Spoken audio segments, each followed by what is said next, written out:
ಮಂಜುನಾಥ್ ಉತ್ತಂಗಿ ಹೂವಿನಹಡಗಲಿ ಪಟ್ಟಣದ ಪಂಚಮಸಾಲಿ ಸಮುದಾಯ ಭವನದಲ್ಲಿ ಕೇಂದ್ರ ಸಂವಹನ ಇಲಾಖೆ ಶಿವಮೊಗ್ಗ, ಬಳ್ಳಾರಿ ವಾರ್ತಾ ಮತ್ತು ಪ್ರಸಾರ ಸಚಿವಾಲಯ ಬೆಂಗಳೂರು, ಮಹಿಳಾ ಮತ್ತು ಮಕ್ಕಳ ಅಭಿವೃದ್ಧಿ ಇಲಾಖೆ, ಆರೋಗ್ಯ ಶಾಖೆ, ಹೂವಿನಹಡಗಲಿ ಆರೋಗ್ಯ ಮತ್ತು ಕುಟುಂಬ ಕಲ್ಯಾಣ ಇಲಾಖೆ, ವಾರ್ತಾ ಮತ್ತು ಸಾರ್ವಜನಿಕ ಸಂಪರ್ಕ ಇಲಾಖೆ ವಿಜಯನಗರ ಇವರ ಸಂಯುಕ್ತ ಆಶ್ರಯದಲ್ಲಿ ಪೋಷಣ ಅಭಿಯಾನ, ಸಿಎಂ ಸೂರ್ಯ ಘರ್ ಯೋಜನೆ, ವಿಕಸಿತ ಭಾರತ ಬಜೆಟ್, ಹೊಸ ಕ್ರಿಮಿನಲ್ ಕಾನೂನುಗಳು ಮತ್ತು ಪಿಎಂ ದೂರದರ್ಶಿತ್ವ 2047 ಛಾಯಾಚಿತ್ರ ಪ್ರದರ್ಶನ ಹಾಗೂ ವಿಶೇಷ ಜಾಗೃತಿ ಕಾರ್ಯಕ್ರಮ ಜರುಗಿದೆ. ಕಾರ್ಯಕ್ರಮದ ಉದ್ಘಾಟನೆಯನ್ನ ಹೂವಿನಹಡಗಲಿ ಶಾಸಕರು ಆಗಿರುವಂತಹ ಎಲ್ ಕೃಷ್ಣ ನಾಯಕ ಹಾಗೂ ಅಧಿಕಾರಿಗಳು ಗಣ್ಯಮಾನ್ಯರಿಂದ ದೀಪ ಬೆಳಗಿಸುವ ಮೂಲಕ ಕಾರ್ಯಕ್ರಮಕ್ಕೆ ಚಾಲನೆ ಕೊಟ್ಟಿದ್ದಾರೆ. ಉದ್ಘಾಟನೆಯನ್ನ ನೆರವೇರಿಸಿ ಮಾತನಾಡಿದ ಶಾಸಕ ಎಲ್ ಕೃಷ್ಣ ನಾಯಕ್ ಅವರು, ಸರ್ಕಾರದ ಯೋಜನೆಗಳು ಜನರ ಮನೆ ಬಾಗಿಲಿಗೆ ತಲುಪಿಸುವಲ್ಲಿ ಮಹಿಳೆಯರ ಪಾತ್ರ ಅತ್ಯಮೂಲ್ಯವಾದದ್ದು. ಅಂಗನವಾಡಿ ಕಾರ್ಯಕರ್ತರು ಪೋಷಣ ಅಭಿಯಾನ ಕಾರ್ಯಕ್ರಮದಲ್ಲಿ ಪಾಲ್ಗೊಂಡಿರುವುದು ಸಂತಸ ತಂದಿದೆ. ರಾಜ್ಯದ ಇತಿಹಾಸದಲ್ಲಿ ಇದೇ ಮೊದಲ ಬಾರಿಗೆ ಹೂವಿನಹಡಗಲಿ ತಾಲೂಕು ಪೋಷಣ ಅಭಿಯಾನ ಕಾರ್ಯಕ್ರಮ ಅದ್ದೂರಿಯಿಂದ ನಡೀತಾ ಇರೋದು. ಭಾರತ ಸರ್ಕಾರದ ಪಿಎಂ ಸೂರ್ಯ ಘರ್ ಯೋಜನೆ, ವಿಕಸಿತ ಭಾರತ, ಹೀಗೆ 10 ಹಲವು ಯೋಜನೆಗಳು ಪ್ರಧಾನಮಂತ್ರಿ ನರೇಂದ್ರ ಮೋದಿಯ ಕ್ರಮದ ಫಲವಾಗಿದೆ. ಸರ್ಕಾರದ ಯೋಜನೆಗಳನ್ನು ಫಲಾನುಭವಿಗಳಿಗೆ ತಲುಪಿಸುವುದು ತಮ್ಮೆಲ್ಲರ ಆದ್ಯ ಕರ್ತವ್ಯ ಎಂದು ಅಂಗನವಾಡಿ ಕಾರ್ಯಕರ್ತರ ಉದ್ದೇಶಿಸಿ ಅವರು ಮಾತನಾಡಿದರು. ಭಾರತ ಸರ್ಕಾರದ ವಾರ್ತಾ ಶಾಖೆಯ ಹೆಚ್ಚುವರಿ ನಿರ್ದೇಶಕರು ಆದ ಎಸ್.ಜಿ. ರವೀಂದ್ರ ಮಾತನಾಡಿ, ಇದೇ ಮೊದಲ ಬಾರಿಗೆ ಜಿಲ್ಲಾ ಕೇಂದ್ರದಲ್ಲಿ ನಡೆಯುವ ಕಾರ್ಯಕ್ರಮವನ್ನು ಹೂವಿನಹಡಗಲಿ ತಾಲೂಕಿನಲ್ಲಿ ವಾರ್ತಾ ಲಾಪ ಕೇಂದ್ರ ಸಂವಹನ ಇಲಾಖೆ ವತಿಯಿಂದ ಪೋಷಣ ಅಭಿಯಾನ ಮತ್ತು ಮಾಧ್ಯಮ ಪ್ರತಿನಿಧಿಗಳಿಗೆ 1 ದಿನ ಕಾರ್ಯಕ್ರಮ ನಡೆಸ್ತಾ ಇರುವುದು ಈ ಕಾರ್ಯಕ್ರಮದ ಉದ್ದೇಶವಾಗಿರುತ್ತೆ ಎಂದರು. ಕಾರ್ಯಕ್ರಮದ ಅಧ್ಯಕ್ಷತೆಯನ್ನು ವಾರ್ತಾ ಇಲಾಖೆ ವಾರ್ತಾಧಿಕಾರಿ ಗವಿಸಿದ್ದಪ್ಪ ವಹಿಸಿದ್ರು. ಗಾಯಕಿ ಪಾರಿ ಕಾವ್ಯ ಪ್ರಾರ್ಥಿಸಿದ್ರೆ ಸಿಡಿಪಿಒ ಇಲಾಖೆ ಸಿಬ್ಬಂದಿ ಶಿವರಾಜ್ ಅವರು ಸ್ವಾಗತ ಮಾಡಿದ್ರು. ಮೇಲ್ವಿಚಾರಕರು ಆದ ಡಿ ಹನುಮಕ್ಕ ಅವರು ಕಾರ್ಯಕ್ರಮ ನಿರೂಪಿಸಿದ್ರು. ಈ ಸಂದರ್ಭದಲ್ಲಿ ಮಹಿಳಾ ಮತ್ತು ಮಕ್ಕಳ ಅಭಿವೃದ್ಧಿ ಇಲಾಖೆ ಉಪನಿರ್ದೇಶಕರು ಆದ ಶ್ವೇತಾ ಅವರು ಮಾತನಾಡಿದರು. ಶಿಶು ಅಭಿವೃದ್ಧಿ ಯೋಜನಾಧಿಕಾರಿ ರಾಮನಗೌಡ, ಅಂಗನವಾಡಿ ಫೆಡರೇಷನ್ ಅಧ್ಯಕ್ಷೆ ಜಯಲಕ್ಷ್ಮಿ ಮತ್ತಿತರ ಮುಖಂಡರು ಉಪಸ್ಥಿತರಿದ್ದರು. ಈಗ ದೇಶವನ್ನು ಅಚ್ಚುಕಟ್ಟಾಗಿ ಮತ್ತು ಸ್ವಚ್ಛವಾಗಿರುವ ಮೂಲಕ ಭಾರತ ಮಾತೆ ಸೇವೆ ಮಾಡುವುದು ನಮ್ಮ ಕರ್ತವ್ಯವಾಗಿದೆ.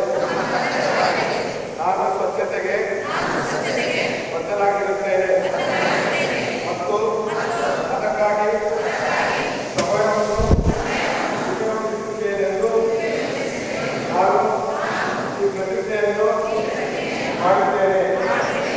ಧನ್ಯವಾದ.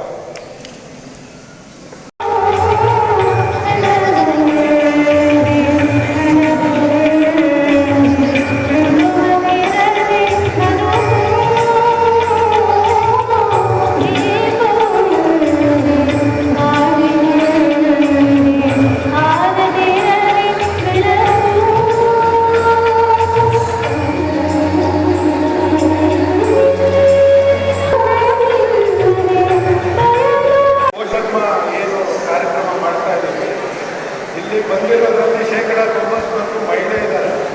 ಆದ್ದರಿಂದ ನಮ್ಮ ಶಾಸಕರಿಗೆ, ಅಧಿಕಾರಿಗಳಿಗೆ ತಮ್ಮೆಲ್ಲರಿಗೂ ವಿಶೇಷವಾಗಿ ಅಭಿನಂದನೆ ಸಲ್ಲಿಸಕ್ಕೆ ಇಷ್ಟಪಡ್ತೀನಿ.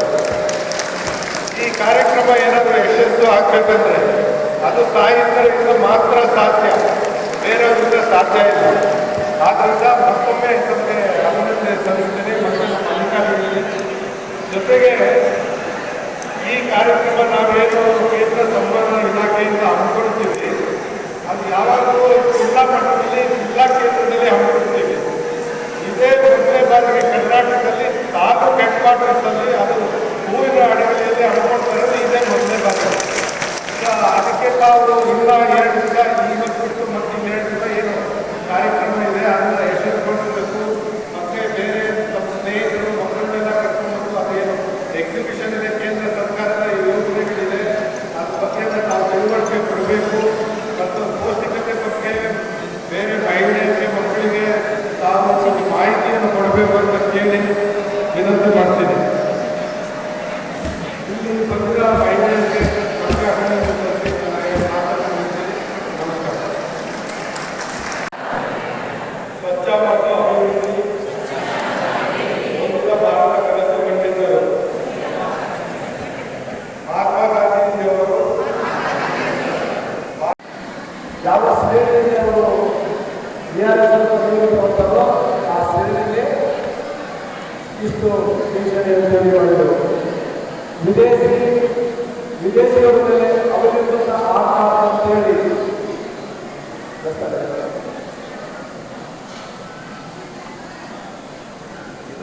ಸಮಸ್ಯೆ ಇದೆ. ಏನೋ ನೆನಪ ಆಗುತ್ತೆ, ಬಟ್ ಇಷ್ಟು ದೊಡ್ಡ ಜಾಗ ಸಿಗಲ್ಲ. ಏನೋ ಕ್ಲಾಸ್ ಏಕೋ ಕಂಟ್ರೋಲ್ ಮಾಡೋಕ್ಕೆ. ಆದರೆ ನಾವೆಲ್ಲರಿಗೂ ಅನಿಸ್ತೀನಿ, ನಾನು ಹೇಳ್ತಿರೋದು ಸರಿಯಾಗಿ ತಿಳಿಸ್ತಿಲ್ಲ ಅಂತ ಹೇಳಿ ನಾನು ಆತ್ಮೀಯರು ಹೇಳ್ತಾ ಇದ್ದಾಗ ಅಕ್ಕನಿಗೆಲ್ಲ ತಿಳಿಸ್ತಾ ಇದ್ದಾರೆ. ಆದಷ್ಟು ಪ್ರಯತ್ನ ಮಾಡ್ತೀನಿ ನಮಗೆ ಅರ್ಥ ಆಗೋ ರೀತಿ